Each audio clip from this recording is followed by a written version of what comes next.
finale of Shogun was eerily calm. No conflicts, no violent deaths, no grotesque wars, not what we were expecting. I mean, yes, even the 80s miniseries ended in a similar fashion, but still the new age audience was left wondering about the show's lingering mystery. By the end, we were all given a strong hint about Lord Yoshi Toranaga grabbing his fate and bending it at his will to become the Shogun of the realm. But in Toranaga's chess play, not many of his allies made it out alive. So, what happened to the few lucky ones who managed to keep their heads by the end of the show? Most importantly, I want to discuss how exactly the real-life version of the events went down, followed by the Battle of Sekigahara. Without wasting another moment, let's get right to it. Before we go into our explanation, we have a very small request. If you like our content, please support us by subscribing to our channel. This is a small click for you, but for us, it means a lot. Thank you. Let's begin.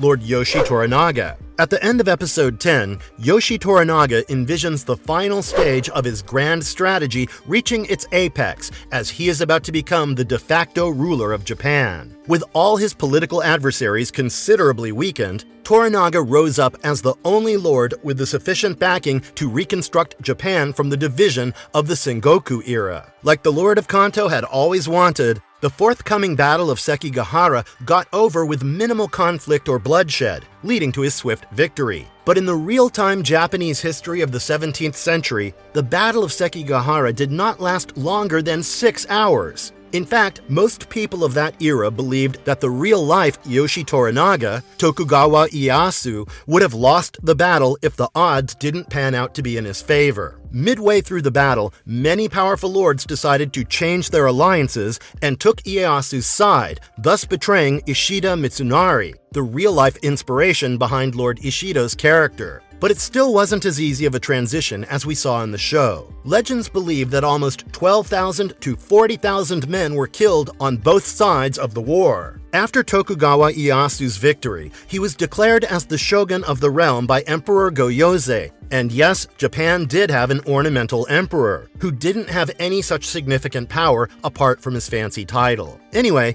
after his win, Ieyasu began further consolidating his power using his distinguished strategies. He christened his rule by bringing an end to the country's long-standing civil strife, ushering in an era of peace. Within just 5 years of taking office, he solidified his authority and established a unified feudal system to make sure that power struggles are never an issue for him. Following this, he entered a phase of partial retirement, mentoring his son Tokugawa Hidetada to assume his mantle as the shogun. As Ieyasu reached the age of 65, he began to monitor the construction of the Edo Castle, now the site of Japan's imperial palace and the primary residence of the emperor. After completely stepping down from his throne, Ieyasu moved to Sunpu in modern-day Shizuoka Prefecture, where he set up a shadow government to continue governing the country effectively. Finally, in 1616, Tokugawa Ieyasu passed away due to an illness at the age of 73. Now, this guy is famous through the course of history for a reason. Out of the 3 unifiers,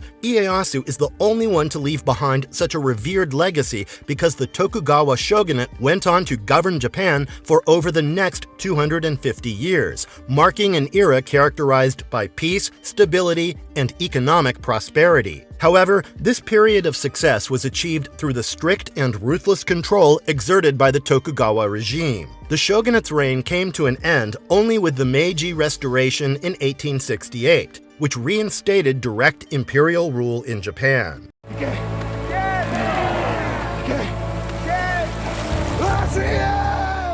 John Blackthorne. Just like in the 1975 novel it's based on, in FX's Shogun TV series, John Blackthorne played a crucial role in Lord Toranaga's rise as Japan's top warlord. In the book, Blackthorne's unique perspectives and unconventional thinking greatly contributes to Toranaga's outsmarting his main rival, Lord Ishido, leading to the decisive Battle of Sekigahara in October 1600. The show also followed a similar storyline. However, you should know that the events are entirely fictional and not completely based on William Adams's, the real-life inspiration behind Blackthorne's character. In fact, Adams was not even a part of the rivalry between Ieyasu and Ishido Mitsunari. Historical accounts believed that after William was taken to meet Tokugawa Ieyasu, he was thrown into prison for a period of time. Eventually, he was released and sent to Araga, a harbor near Edo, where his ship and the remaining crew were also moved. But it did not mean that he was allowed to repair his ship or leave Japan. William Adams basically remained idle while Ieyasu fought his final battle against Ishida Mitsunari at Sekigahara. Although it is said that the weapons from Adams' ship were used by Tokugawa in the battle to secure his win. Only after Ieyasu established his rule and stabilized the situation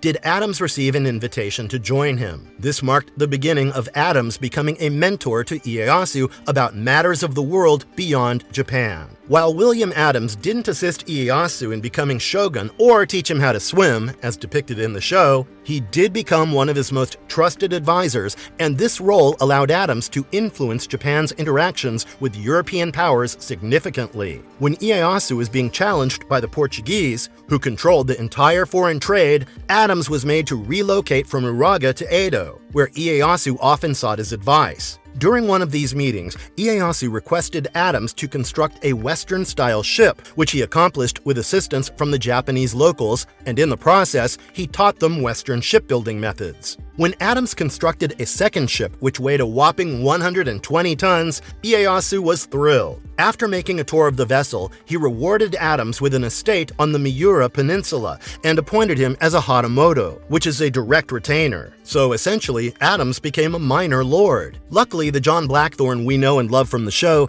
didn't have to wait this long and was given this title right after Blackthorne helped Toranaga escape Ishido and his men. Although Adams couldn't leave Japan himself, he persuaded Ieyasu to allow two of his countrymen to do so. As a result, in 1609, the first Dutch vessel since Adams' own arrived in Japan. He also played a key role in bringing the English to Japan in 1613 through various letters sent to outbound traders. By then, he had become Ieyasu's official interpreter and was instrumental in setting up an English trading colony. As you remember, Shogun concluded with Yoshi Toranaga believing that it was John Blackthorne's fate and karma to remain stuck in Japan. Similarly, William Adams also never made it back home to England. However, it should be noted that Adams was not forced to stay in Japan indefinitely, because in 1613, Ieyasu had finally granted him the permission to leave. But when offered the opportunity to sail back to England on an English ship, Adams declined, and instead, he joined the British East India Company. In his later years,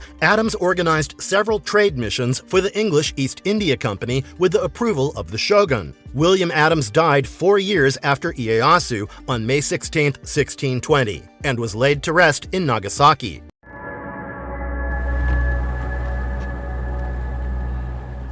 Ishido Kazunari. The show ended with Lord Ishido receiving a letter from Lady Ochiba saying that the heir is no longer allied to his cause. Maybe if he had received it a day before, and not right before the battle was about to begin, Ishido might just have had the ball in his court. But sadly, the mass betrayal cost him everything. Now, the show never implied his death, but the James Clavell novel did mention how Toranaga's army captures Ishido after the Battle of Sekigahara ended, and 3 years later, Toranaga buries Ishido's body up to his neck, leaving him to die. The real Japanese history was much harsher for Ishida Mitsunari, the guy who inspired Ishido's character. While he had a few good friends, most lords hated him for being a goody two-shoes, as he was apparently seen as a snobby bureaucrat by the battle-hardened samurai. The worst part is, Mitsunari would have probably won the war if most of the lords didn't give in to Toranaga's temptation and change sides in the middle of the battle. Plus, there was the death of Hosokawa Gracia, the lady who inspired Lady Mariko's character, which really was a major catalyst for Ishido to lose all his allies. Maybe if he had played his cards right, the daimyos wouldn't have turned their backs against him and razed his army to the ground. Ishida Mitsunari's Western army had apparently started with twice the size of Tokugawa's Eastern army at the Battle of Sekigahara, but halfway through, the tides had turned as the numbers were heavier on Ieyasu's side, causing Ishida to flee the battleground. However, he couldn't get very far away, as Tokugawa's men eventually got to him. Now that he had finally lost the war and everything along with it, Mitsunari and his captured comrades were condemned to a public death. Following Ishido Mitsunari's demise, his head was severed from his body and displayed on a pike for everyone to see in Kyoto. Many legends had emerged about Ishido Mitsunari after his public execution, and because of his loss at Sekigahara, history eventually forgot his legacy, believing he was never a great bureaucrat or a warlord. But sadly, these historical accounts forgot to mention how almost half of his allies left him hanging in the middle of the battle and changed sides. If only they had the patience to stick it out till the end, Japan would probably not be unified under the Tokugawa shogunate for the next 2.5 centuries. よくぞご無事でお戻りになられました、落ち葉の方。 Lady Ochiba no Kata. Although we didn't see much of Lady Ochiba in the show, it's no news to the Shogun enthusiasts that her character was probably the main reason behind Lord Ishido's downfall. She arrived into the scene by using Ishido to pull the strings on all the major events that went down in Osaka. It was her who made Ishido take the other regions captive under the pretense of protection. It was also Ochiba who went on to accept Ishido's proposal of an alliance marriage, only to betray him later and push him towards his death. Ochiba's real-life counterpart, Lady Yodo Dono, enjoyed immense wealth, prestige, and influence as one of Japan's most influential women, given that she was Shogun Toyotomi Hideyoshi's only consort to give him an heir. After Hideyoshi's death, Yodo Dono, unlike Lady Ochiba, chose to become a Buddhist nun and supported the restoration of many temples. But when a power struggle rose in the Toyotomi clan, which threatened her son's succession, Yodo Dono moved into Osaka Castle with her son, Hideyori, and actively strategized to revive the clan's influence. Acting as Hideyori's guardian, Yodo Dono began taking an active role in politics and effectively became the leader of Osaka Castle, while pulling the strings on the Council of Elders from behind the scenes. It is said that in order to protect the interests of the Toyotomi clan,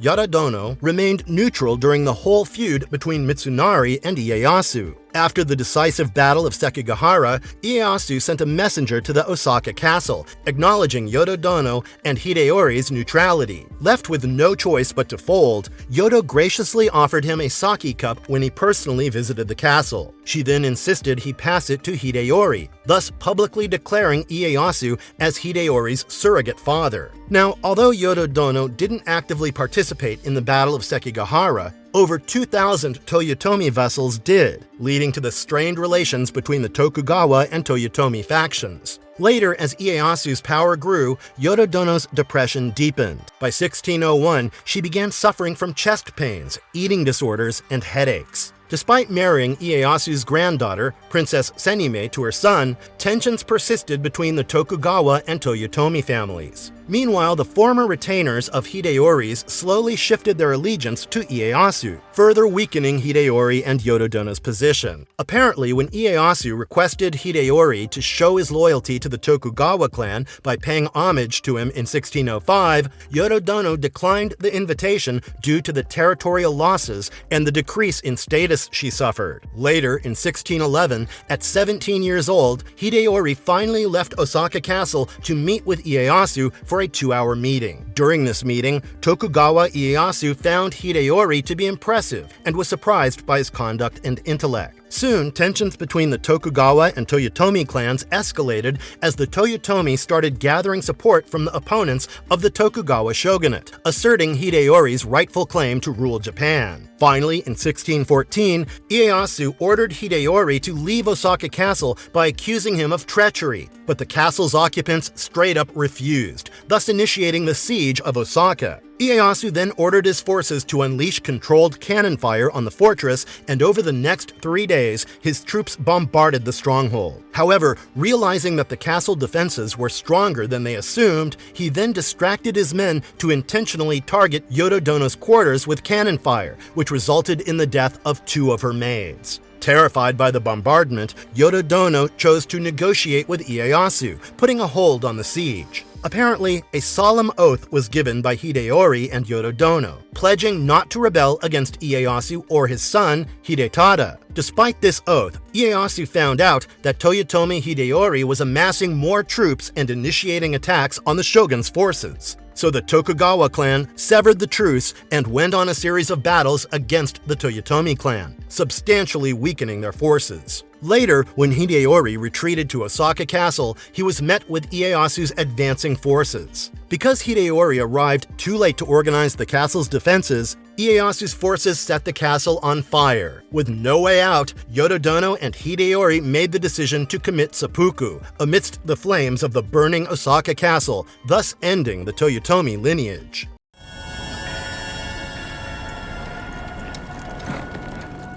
Tora Buntaro. We didn't see much of Buntaro's character after his wife refused his proposal of dying together and went on to sacrifice herself for Toranaga's rise to power. In the last episode, there was one scene where he helped John get his destroyed ship out of the water, but that was all. We were never given any hint about what exactly happened to him after Toranaga became the shogun. Hosokawa Tadaoki, the real-life counterpart for Buntaro, was also overshadowed in history by the sacrifice of his wife. According to the accounts, Tadaoki fought alongside the Tokugawa clan in the Battle of Sekigahara. It's said that he commanded 5,000 soldiers during the battle and clashed with one of Ishida's most loyal retainers, Shima Sakon, who was killed at the end. After Ieyasu became the shogun, Tadaoki gained immense power and was declared as the lord of the Bujin province. He also participated in the siege of Osaka against the Toyotomi clan, and later died in 1646, after passing on his mantle to his son,